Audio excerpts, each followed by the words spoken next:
Hi everyone, it's Darlene. Welcome back for another card video. Today I have 3 different cards that I created with different color burst powders. I thought while I'm getting messy, I might as well create multiple cards. I'm using this new die by Simon Says Stamp called Flickering Butterfly Circle. Here is the die. It's got large and small butterflies and some dots. And then here are the color burst powders. I have the bright set. I'm going to start with 2 oversized pieces of Canson XL mixed media paper. I'm going to spritz both of them with a pretty good amount of water.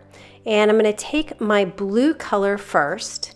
And this one, for some reason, just pours out instead of me having to tap it. So they all act a little bit differently. So I guess the hole is bigger on this one. With the purple one, I actually have to tap.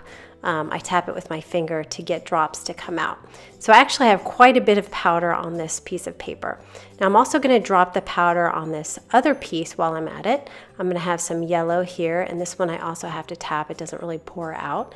I'm good using a generous amount of the yellow since it's a lighter color, and then I'm going to use a little bit less of the green.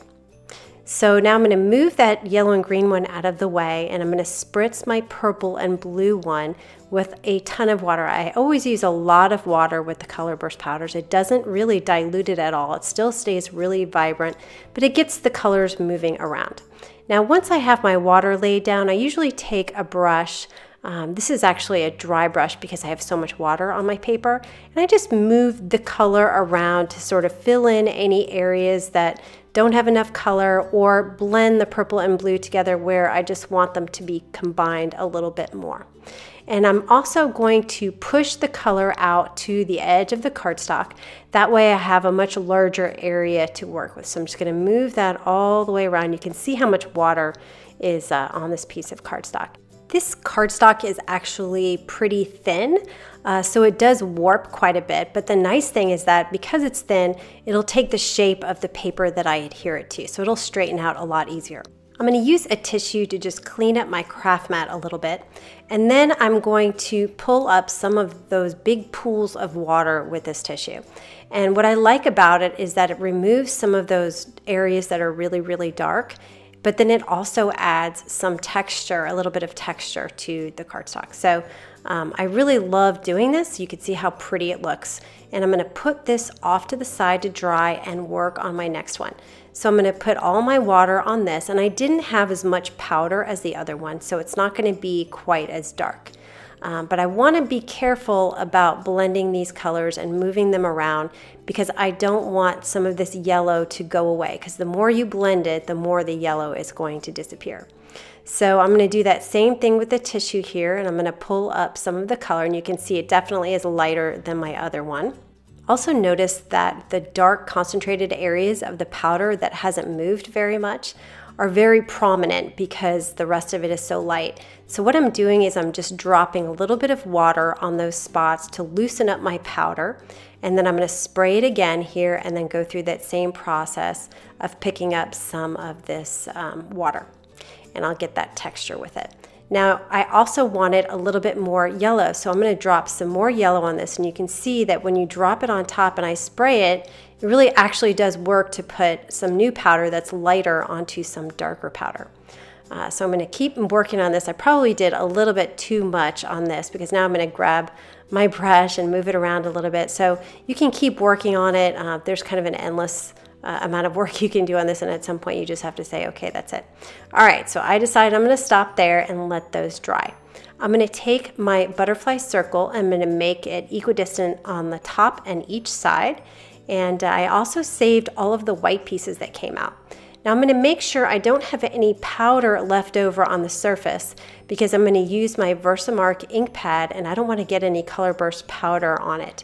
So I'm going to cover the whole entire thing with this, and this is going to provide a glossy finish on this panel here. So I'm going to sprinkle it with some clear embossing powder and heat it to set. You can see how pretty it looks. And I'm going to do the same thing on the other one, but I noticed that I actually did have some powder and I dropped some water, so you can see I have that water spot in the middle there.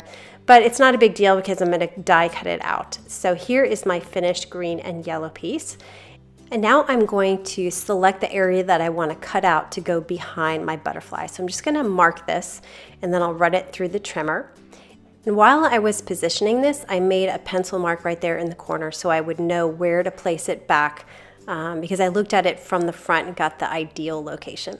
So I'm going to pencil around here so I know where to put my glue. So I'm going to take some Tombow Mono multi-glue and I'm going to cover this whole area inside my pencil. I decided to use this glue because it's really strong and I wanted liquid glue so that I could get in between the little areas of the butterflies. So once I have the glue, I'll place my watercolor face down and I'm going to put an acrylic block on it just for a few minutes to make sure it's in place. And then I'll also work on my purple one. I did the same thing with that.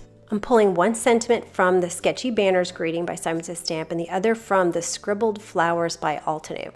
So what I did was I just positioned my sentiment so I could work my butterflies around it, and I just placed them on there. So I went from the lower left to the upper right, and once I had them all placed, then I'm going to glue them all down with 2A glue. Now these are the butterflies that I kept when I first die cut that Neenah piece. So I'm going to pick each one of them up, and here's my last one going down. Once I get all of those adhered, I'm going to put this panel into the MISTI and stamp my sentiment. I'm going to use VersaFine Black Onyx ink and put it right there where I had it positioned. Now I also cut some butterflies from the leftover pieces of the watercolor panel. And so what I'm going to do is take some 1/8 of an inch glue dots. I'm going to roll them in between my fingers into a tiny little ball, and then I'll put it right at the center of a few of these butterflies, and then I'll just pick some of the ones that I cut out and place it on top. And so by just having that glue dot in the center, it'll allow me to kind of pull those wings up and create a little bit more dimension for my card. So I did it for 3 of the butterflies. Here is the second one, is the large one. I also did it for this little tiny one here. I actually cut my 1/8 of an inch glue dot in half. So you can cut these glue dots, and it became very, very small, but it fit perfectly right in the middle of that tiny little butterfly. I didn't like the first one I used, so I pulled it off and replaced it with a different one. Now I'm going to put some tape runner on the back of this, and I'm adhering it to a card base that's green. It's some kind of Stampin' Up! Cardstock. It was an in color at some point. I'm not sure what color it is. I just picked one that matched my watercolor, and then I put a white insert on the inside, and then I added a few more of those butterflies that I cut to the lower right hand corner. And that's it for the green card. So here it is finished. You can see the butterflies are really shiny. It's just a nice touch. And then I also went through that same exact process for the blue and purple card, but since I did the same thing, I didn't film that. And here I am putting the final butterflies on the inside of the card, and I use Pacific Point for my base by Stampin' Up! And that's it. So here it is again, the blue card, and then I've got my green one off to the side here. I also created one with the red and orange powders. I really like the way this one came out too. So there you have it. I hope you enjoyed that, and I will see you next time. Thanks for watching.